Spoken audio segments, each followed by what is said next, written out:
Oh, believe me, this saga is steeped in the bitterest betrayal and a thirst for vengeance as deep as the oil I've pumped for decades. I'm leaving you and moving to Palm Springs with my 25-year-old boy toy. I'm taking all the money. These words, a dagger thrust into my back, ripped through the stillness of 3 in the morning, Gulf time. My 14-hour shift on the rig had barely ended. Miles Harrington, that's me. 52 years, 27 of them spent wrestling waves and wind on oil platforms across the globe. The reek of grease still clung to my hands as I opened Krista's message, my wife of 18 years.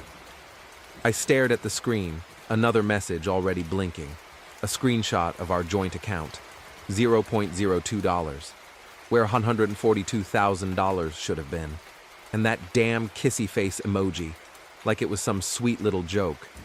But me, I didn't hurl the phone against the wall, didn't smash my fist through the flimsy partition of our cramped cabin, shared with 2 other roughnecks.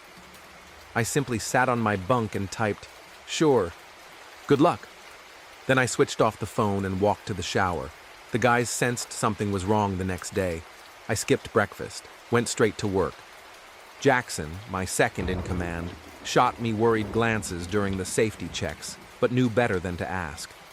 16 lives depended on us, on the safe and sound operation of this floating metal city.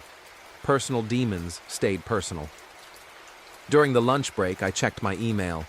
Krista had already filed for divorce, claimed I'd abandoned the family, working overseas too much. Hired a lawyer named Bradley, a shark known for high-asset divorces. They were demanding alimony based on my excessive earnings. The audacity. She'd even added that her emotional support partner was now residing in our Odessa home. I slammed the laptop shut and went back to work. Not a word to anyone. That night, I wrote one email, not to Krista, to my cousin Brendan, an accountant in Houston. "Time to activate winter protocol," I typed. It was a code phrase from way back, no explanation needed. 3 minutes later, his reply, "Already in motion. Stay dark until you're stateside." 2 weeks. Another 2 weeks of 12-hour shifts under a 43-degree sun, while the life I thought was mine evaporated somewhere back home. The guys would have understood if I'd asked for emergency leave. But what good would it do? Better to finish the job, get paid. That evening back in my cabin, Vincent, the rig supervisor, paid me a visit. "Everything stable?" He wasn't just asking about the drilling. "Everything's under control," I replied. And it was, in a way, Krista could never have known. I met Krista 19 years ago at my buddy's fishing tackle shop in Odessa. 31, she was behind the counter, slinging sarcastic remarks at the city folk who thought catching a bass was an epic feat. 33, 10 years of offshore work under my belt, I was home between contracts, helping my friend with inventory.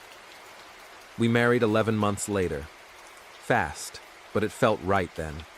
I had a life established, a house bought with a lucky investment in a small company that got bought out, a steady career on international rigs. She said she admired my stability, my focus. I admired her fire, her way of talking to anyone. The work schedule was always the rub, 2 months on, 1 month off. But the money was exceptional. Half a year's work could earn what most in our town made in 3. We decided it was worth it. She'd manage the home front. I'd build our future. Around year 12, the first cracks appeared. Little things, complaints about missed birthdays, questions about whether I really needed that Saudi contract, remarks about how her friends' husbands were always there for dinner parties. Looking back, I should have seen it. The year I turned 47, she stopped asking when I was coming home, stopped sending photos of what she was up to. Our video calls grew shorter, but I chalked it up to the natural evolution of a long-distance relationship. Comfort replacing excitement, routine settling in. Last Christmas, I came home to find she'd completely redecorated our house without a word to me. New furniture, new wallpaper, everything new. When I asked, she simply said I needed a change. I didn't press what kind of change she meant. 2 months ago, I noticed transfers from our joint account to a name I didn't recognize. Home repairs, she explained. The foundation needed work. Before I left for this last hitch, I drove by the house. No sign of any work, but a black Audi I'd never seen before sat in the driveway. 4 weeks ago, she stopped answering my calls, just texts saying she was busy with a new project. I almost flew home early. Instead, I convinced myself to trust the woman I'd spent 18 years with. 3 days ago, our neighbor Harold sent me a picture of a moving truck in front of our house. "Thought you should know," was all his message said. I didn't reply, just waited. Sometimes the best thing a man can do is nothing. Sometimes the truth reveals itself. The day after Krista's text, I finished my shift and went back to my cabin. The satellite phone rang. It was Brendan. "You sitting down?" he asked. "Just tell me." He didn't sugarcoat it. "She's been planning this for at least 14 months. Regular transfers into a separate account under her maiden name. Started small, 2,000 here, 3,000 there. But the last 3 months, big chunks. $214,000 transferred in total. Not just the 142 from your joint savings."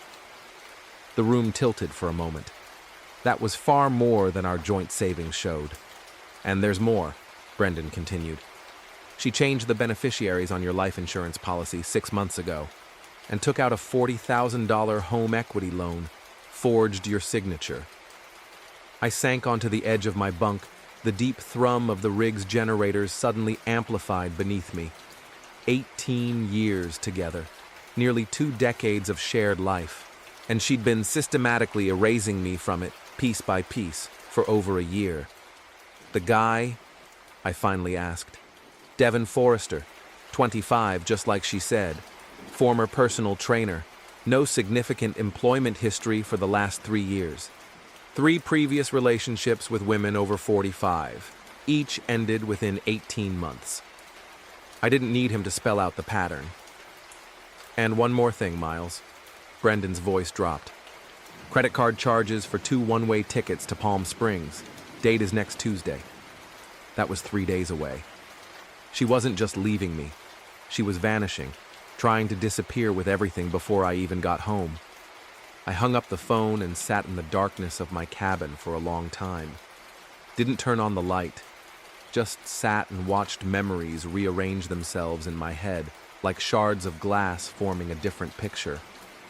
The late-night calls she'd take outside, the sudden interest in fitness 3 years ago, the complaints about money despite our considerable savings.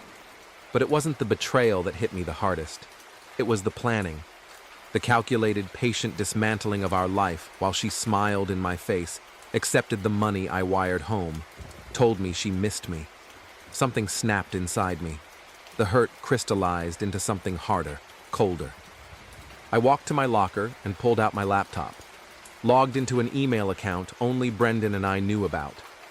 Accessed the holding company we'd set up 8 years ago after I saw a colleague lose everything in a messy divorce. Winter Holdings, my grandmother's maiden name and the name of the creek that ran through our family property. The account balance loaded, $1.6 million. 70% of my income had been going in there for 8 years. Legal, declared, but separate from our joint assets through a corporate structure Brendan had designed. I sent one email to my lawyer in Houston. Initiate Operation Cold Return. Then I shut the laptop and went to the mess hall for coffee. For the first time in days, I felt hungry. I landed in Houston 38 hours after my shift ended. Brendan met me at the airport, handed me a burner phone and a folder of documents.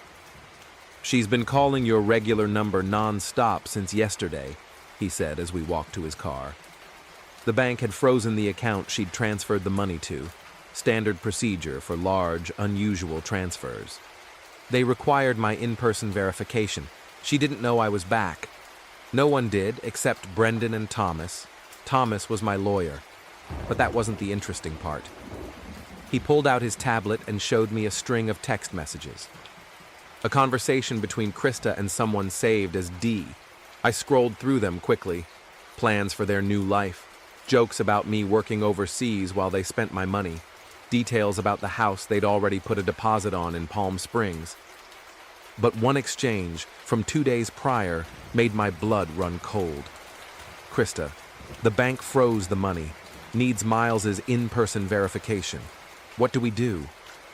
D, he's still on the rig for 10 more days. Tell him your mother has an emergency. Get him to authorize you. You're still his wife. Krista, he's not answering my calls. D, try harder. We need that money before the house closes next week, or we'll have to consider Plan B. Krista, I'm not comfortable with Plan B. D, it's just insurance money. He works a dangerous job for a reason. Things happen. I handed the tablet back to Brendan. My hands were steady, but cold.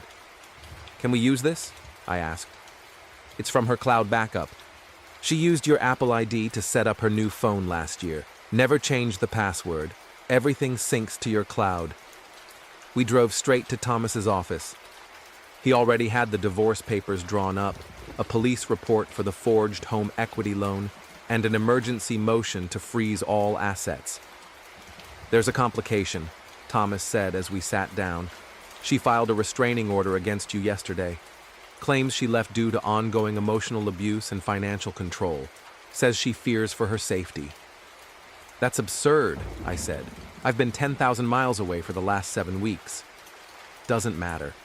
It's a tactic to gain sympathy from the judge and justify taking the money. Her lawyer is pushing for an emergency hearing tomorrow to get the restraining order and exclusive use of the house. She wants to bar me from my own home while her lover lives there. Thomas nodded. And one more thing. The home equity loan, she's already spent it. Transferred it to an LLC registered under Devon Forrester 3 days after she got it. I took a deep breath. Options? We file a countersuit immediately. Fraud, forgery, alienation of affection, criminal conspiracy based on those texts. We request an emergency freeze on all her accounts and the LLC's accounts. He slid a document across the table. And we file this. I looked at the paper. Motion to dismiss restraining order with evidence of perjury. What evidence? Thomas gave a thin smile. Your location data from your work badge shows you were on that oil rig for 7 straight weeks. Your passport stamps corroborate that. And I've subpoenaed your phone records for the last year. Nothing to suggest arguments or threats. I signed where indicated. One more thing, Thomas said. We need you to look surprised when she's served. She can't know you're back. As far as she knows, you're still at sea. I nodded. I can do that. Walking out of Thomas's office, my burner phone vibrated. A text from Krista on my regular number. Please call me. It's urgent. I need you. I didn't reply. The trap was set. Just not by her. I spent that night at Brendan's. Slept better than I had in weeks. The next morning, I logged into the security camera system at our Odessa house, a system I'd installed 3 years ago and maintained remotely. Krista had either forgotten about it or assumed I couldn't access it from overseas. The feed showed the young stud lounging by the pool, our pool, drinking my single malt from my collection and wearing what looked like my old college sweatshirt. He was on my phone talking to someone, laughing, his feet propped up on the patio furniture I'd built with my own hands. As I watched, Krista came into view. She looked agitated, pacing back and forth, talking on her phone. I couldn't hear the audio, but her body language was clear. Something wasn't going according to plan. Brendan walked in with coffee. You need to see this, he said, opening his laptop. He'd spent the night digging into Devon Forrester's past. What he found changed everything. He's done this before, 3 times. Brendan swiveled the screen towards me. Same pattern every time. Hooks up with a woman, usually married, always financially secure. Relationship progresses. Woman leaves her husband, takes all the money she can. They move away together. Within 18 months, he disappears with whatever's left. Newspaper articles, court records, social media posts flashed across the screen. 3 women in 5 years, all left financially ruined. One was still paying off credit card debt Devon had run up in her name. And there's more, Brendan said quietly. He was briefly a person of interest in the death of his second girlfriend's ex-husband. Suspicious car accident 6 weeks after the divorce was finalized. The guy went off a cliff on a road he'd driven for 20 years. No charges were filed, but the implication hung heavy in the air between us. My burner phone rang. Krista again, on my regular number. I declined the call. "You need to hear this," Brendan said, putting it on speakerphone. "Miles, please call the bank." Her voice trembled, thick with what sounded like tears. "There's been a misunderstanding with our account. I was just transferring funds to a more secure investment like we talked about, but the bank has frozen everything. I can't access any money. Please, you need to call them and tell them it's okay." I'm so scared. We'd never talked about any such thing. The performance was Oscar-worthy. 2 weeks ago, I might have believed her. "She's desperate," Thomas said when we met for lunch. "The closing on that Palm Springs house is in 5 days. They need that money." "What's our next move?" I asked. "Emergency hearing this afternoon. Judge Winters presiding. She has zero tolerance for false domestic violence claims. We have your documented alibi and the bank information ready. We've filed for the funds to be returned to you in full. But there's something else you should know." Thomas slid a folder across the table. "Your neighbor Harold dropped this off at my office this morning." Inside were photos of furniture being loaded into a moving truck. My furniture, family heirlooms, things that had belonged to my family for generations. "They're clearing out the house," Thomas confirmed, "planning to disappear whether they get the bank money or not." I closed the folder and pushed it back. "The plan changes." Both men looked at me. "I want to go home." "That's not advisable before," Thomas began. "Not to confront them," I clarified. "To watch from Harold's. I want to see it with my own eyes." Brendan and Thomas exchanged a look. "And I want to be there when they're served. Not hiding behind legal papers. I want Krista to see my face when her world comes crashing down." Thomas nodded slowly. "I'll arrange it." As we left the restaurant, a text came through on my burner phone from Harold. "They're packing up your granddad's roll-top desk now, the one you restored. Thought you should know." Some thefts go beyond money. Some betrayals cut deeper. This had become personal. In a way it never had before. The 6-hour drive back to Odessa gave me time to think. Thomas had arranged for the sheriff to serve the papers at 9 the following morning. Brendan had set up surveillance from Harold's house across the street, where I'd be spending the night. Everything was in place. Harold greeted me with a silent handshake when I arrived shortly after midnight. A retired oil man himself, 30 years on the rigs. No explanations needed. "She has no idea you're watching?" I asked as we stepped inside. "Not a clue. They've been at it all day, packing the good stuff, leaving the rest." He gestured to his front window, which offered a clear view of my driveway. 2 moving trucks in and out. The big one comes tomorrow morning for the last load. I nodded, processing the information. "Anyone else been by?" "Some woman with a tablet yesterday. Looked like a realtor. That was a surprise. They're selling the house. Put it on the market, looks like. Saw her taking pictures." I called Thomas, who promised to check the property records first thing in the morning. At 3 in the morning, unable to sleep, I sat at Harold's kitchen table, reviewing the documents Brendan had compiled. Bank statements showing Krista's systematic draining of our accounts. Phone records revealing hours-long calls with Devon stretching back over a year. Credit card statements showing hotel bills in our own city on days she claimed to be visiting her sister. There was a cold clarity in seeing the evidence laid out. Not just a moment of weakness, but a calculated extraction, a deliberate dismantling of everything we'd built, piece by piece. At dawn, a text from Thomas confirmed it. Krista had listed our house with a real estate agency 2 days prior. The asking price was 30% below market value, a fire sale. She'd forged my signature on the listing agreement. At 8:30 a.m., I watched from Harold's kitchen window, as Krista and Devin loaded the last of their personal belongings into Devin's black Audi. Small valuables, easy to transport.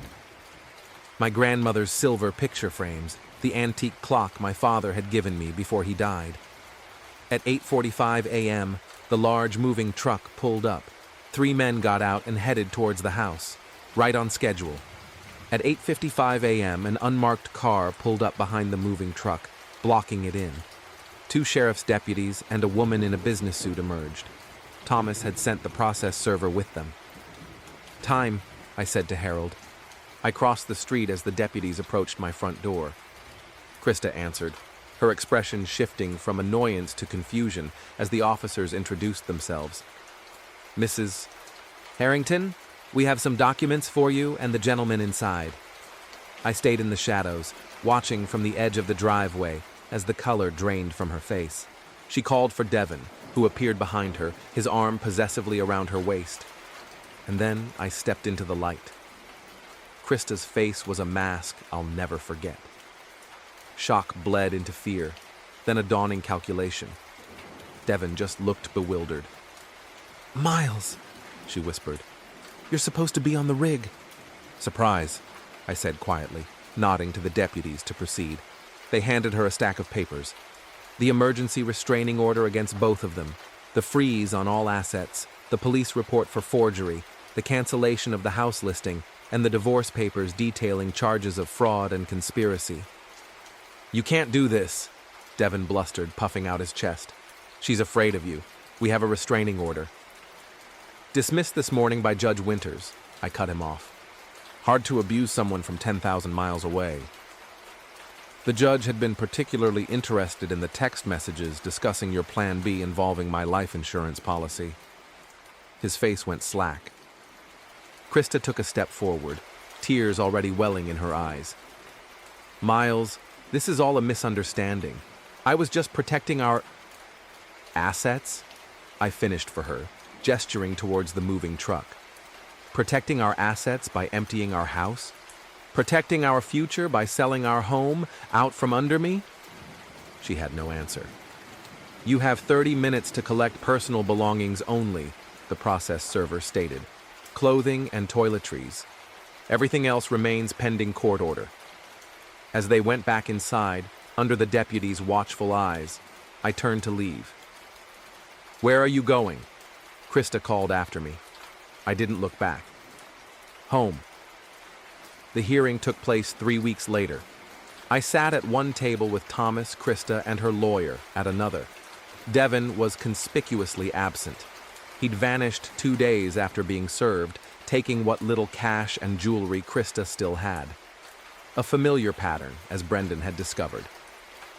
The judge methodically reviewed the evidence, the bank statements, the forged documents, the text messages, the location data. When she reached the messages discussing Plan B and the insurance money, she stopped reading and looked directly at Krista. "Mrs. Harrington, are you aware of the implications of conspiring to commit insurance fraud, or worse?" Krista's lawyer whispered frantically in her ear. "Your Honor, it wasn't like that," Krista stammered. "Devin was just joking. I would never—" "Save it for the criminal proceedings," the judge interrupted. "This court's jurisdiction is the division of assets and the dissolution of marriage." She continued to read, shaking her head occasionally. When she finished, she set down the papers and removed her glasses. In my 30 years on the bench, I have rarely seen such a clear-cut case of premeditated financial deceit in a marriage. She looked at Krista. "You systematically drained marital accounts, forged documents, and planned to abscond from the state with community property." Turning to me, her expression softened slightly. "Mr. Harrington, while your establishment of separate accounts through a holding company might raise eyebrows in some circumstances, the court finds that you consistently paid household expenses, filed taxes appropriately, and made no attempt to hide assets from the state, but rather to protect them from potential future claims." Her ruling was swift and decisive. All assets Krista had transferred were to be returned to me. The house remained solely in my name. Krista's alimony claims were denied, and, in a final satisfying blow, The judge forwarded the evidence of forgery and conspiracy to the district attorney's office for potential criminal prosecution. As we left the courtroom, Krista tried to approach me. I simply kept walking. Some victories don't need words. 6 months later, I stood on the porch of my cabin in the mountains outside Missoula, Montana. This property had always been part of Winterlight Holdings, 40 acres of pine forest and meadowland. I'd bought it 5 years ago as a long-term retirement plan. Krista had never known it existed. The forgery charges against her had been reduced in a plea deal. No jail time, but 5 years of probation and restitution payments she'd likely never finish. Last I heard, she was living with her sister in Tulsa, working retail. Devin had moved on to a divorced doctor in Arizona, his pattern unbroken. I'd taken early retirement from the oil company. 27 years was enough. Between my investments, savings, and a small natural gas royalty from a patch of land in Arkansas, I had more than enough to live comfortably for the rest of my days. Harold called occasionally with updates from Odessa. I'd sold the house there. Too many memories and none of them good anymore. He'd helped clear out my remaining belongings, shipping the family heirlooms to Montana and donating the rest. The afternoon mail brought an envelope from Brendan. The final paperwork dissolving Winterlight Holdings. Its purpose had been served. Assets transferred, taxes paid, chapter closed. As the sun dipped behind the mountains, I poured myself a glass of bourbon and sat on the porch swing I'd built that summer. For the first time in years, no one expected anything from me. No crew waiting for instructions. No wife pretending to miss me. Just the silence and the whisper of the wind through the pines. My phone rang. A new project manager from a Canadian oil company was offering a consulting gig. Good money, minimal travel, just passing on decades of experience. "I'll think about it," I told him. And I would. But not today. Today was for me, for the peace I'd earned, for the life I was finally living on my own terms.